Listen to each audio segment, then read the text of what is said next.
Ya, pemirsa, Jessica Wongso telah ditetapkan sebagai tersangka oleh pihak Polda Metro Jaya dalam kasus dugaan pembunuhan Wayan Mirna Salihin. Dan sejak Sabtu pagi, Jessica Wongso ditahan guna pemeriksaan lebih lanjut. Dan untuk mengetahui kondisi terkini di Polda Metro Jaya, kita bergabung dengan reporter Teza Aditya dan juru kamera Tommy Pribadi dan David Sibarani. Ya, Tezar, setelah Jessica Wongso ditahan sejak Sabtu pagi, adakah perkembangan signifikan untuk pagi hari ini? Ya, Eliza dan juga pemirsa, setelah ditetapkan sebagai tersangka dan juga ditahan di Polda Metro Jaya, Jessica Kumala Wongso saat ini memang belum ada aktivitas yang berarti pagi ini, dan juga tadi kami pantau belum ada terlihat pengacara dan juga keluarga Jessica yang datang ke Polda Metro Jaya seperti kemarin. Memang sebenarnya seperti kita ingat, sepanjang pemeriksaan dari pukul 9 hingga pukul 22.30 pengacaranya dan juga orang tuanya juga ikut mendampingi, dan baik pengacara dan juga orang tuanya sudah pulang semalam sekitar 22.30, dan hingga saat ini memang belum ada aktivitas berarti baik dari pemeriksaan Jessica maupun pemeriksaan pihak-pihak lainnya. Dan jika kita ingat kemarin, Yudi Wibowo, ketua dari tim pengacara Jessica Kumala Wongso, menyatakan hingga saat ini memang pihaknya belum menerima kopi dari BAP kepolisian dan juga belum menerima apa saja sebenarnya 4 alat bukti yang dijadikan bukti untuk menjerat Jessica Kumala Wongso. Sehingga hingga saat ini Yudi menyatakan bahwa dan bersikukuh menyatakan bahwa kliennya Jessica Kumala Wongso tidak bersalah, karena hingga saat ini juga belum ada bukti-bukti yang signifikan yang memperlihatkan bahwa Jessica yang memasukkan racun sianida ke dalam kopi yang diminum Mirna, sehingga akhirnya beberapa saat setelah minum kopi, Mirna akhirnya meninggal dunia. Dan akhirnya dengan bukti-bukti yang ditemukan oleh polisi, ada 4 alat bukti dan juga keterangan dari pihak ahli, memang akhirnya Jessica Kumala Wongso ditahan oleh pihak Polda Metro Jaya selama 20 hari dan dapat diperpanjang. Direktur Reserse Kriminal Umum Krisnamurti menyatakan memang ada alasan objektif dan juga subjektif terhadap penahanan ini.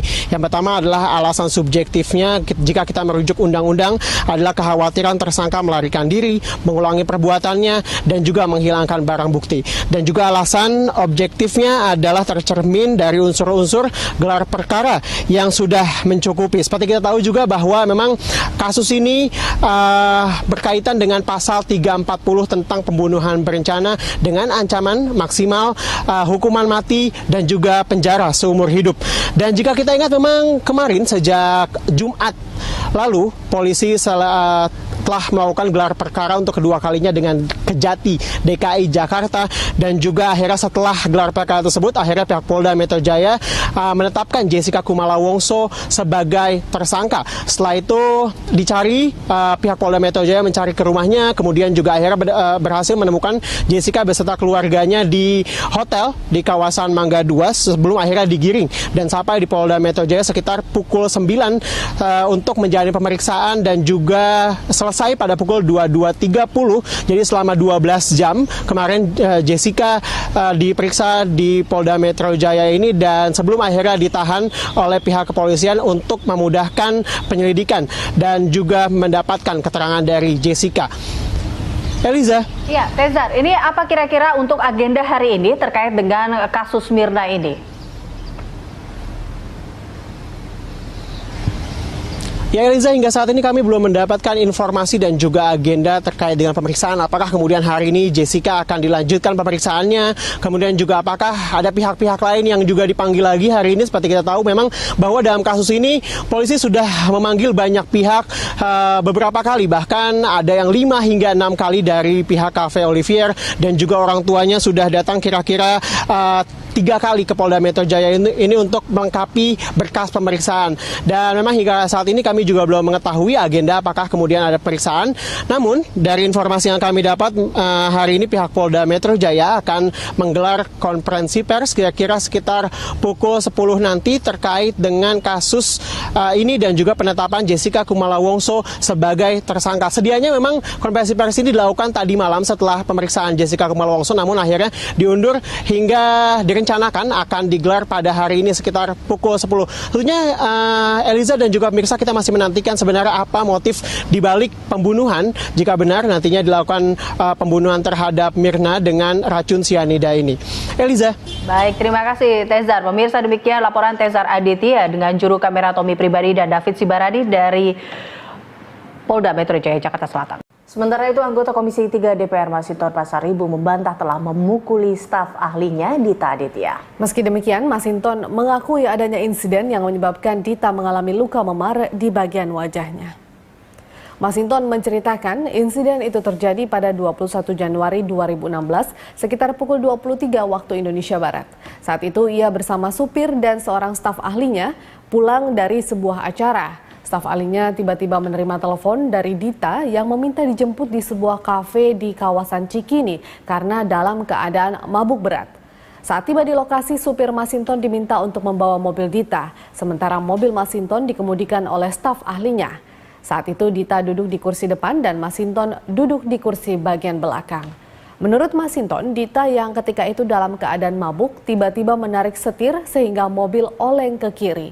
Pengemudi mobil langsung melakukan rem mendadak dan menepis tangan Dita hingga mengenai wajahnya sendiri. Masinton menduga laporan Dita bermotif politis, namun Masinton belum berencana menggugat balik Dita Aditya.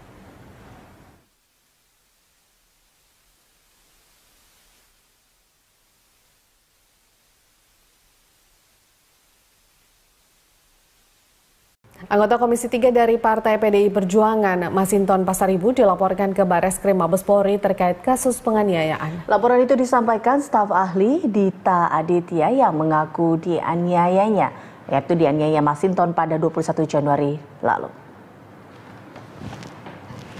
Dita Aditya yang didampingi anggota Badan Advokasi dan Bantuan Hukum Partai Nasdem, Wibi Andrino, mengatakan saat itu korban dijemput Masinton di kawasan Cikini, Jakarta Pusat.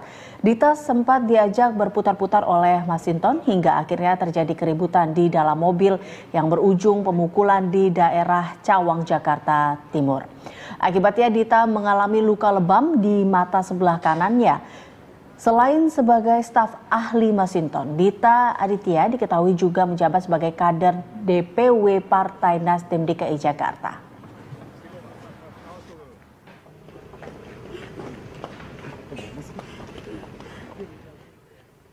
Dugaan penganiayaan yang dilakukan oleh anggota DPR RI Bapak Masinton.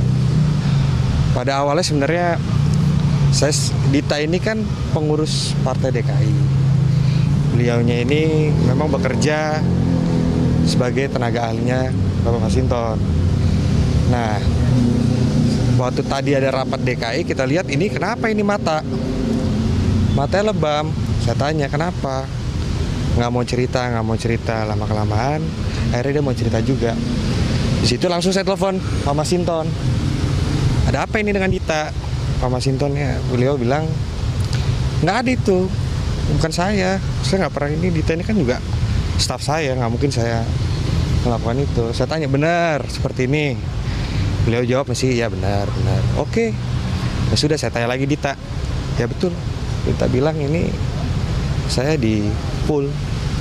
Ya udahlah, daripada kita berdebat, saya juga udah nanya, saya tawarkan Pak Masinton ini gimana Pak, ya kan? Tapi beliau tidak mengaku, ya lebih baik ya biarlah aparat penegak hukum. Selamat siang, Anda menyimak News Update Berita 1. Pemirsa, polisi telah menahan Jessica Kumala Wongso atas kasus tewasnya Wayan Mirna Salihin. Pihak Jessica belum memastikan akan mengajukan pra-peradilan atau tidak atas penetapan status tersangka ini. Tim kuasa hukum Jessica masih belum memastikan akan mengajukan pra-peradilan atau tidak. Mereka pesimis akan dapat menang bila kelak memutuskan akan mengajukan pra-peradilan. Jessica saat ini sudah ditahan di ruang tahanan Direktorat Perawatan Tahanan dan Barang Bukti Polda Metro Jaya. Ia tidak memberikan komentar sedikit pun terkait penahanannya itu.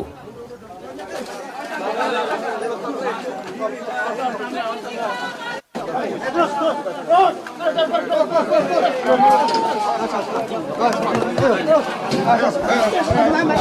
kembali bersama kami di Metro Update. Pasca bentrokan yang melibatkan dua kelompok organisasi kepemudaan di Medan, Sumatera Utara, polisi terus melakukan penjagaan di sejumlah titik keramaian. Polisi juga belum mengetahui pasti penyebab terjadinya bentrokan.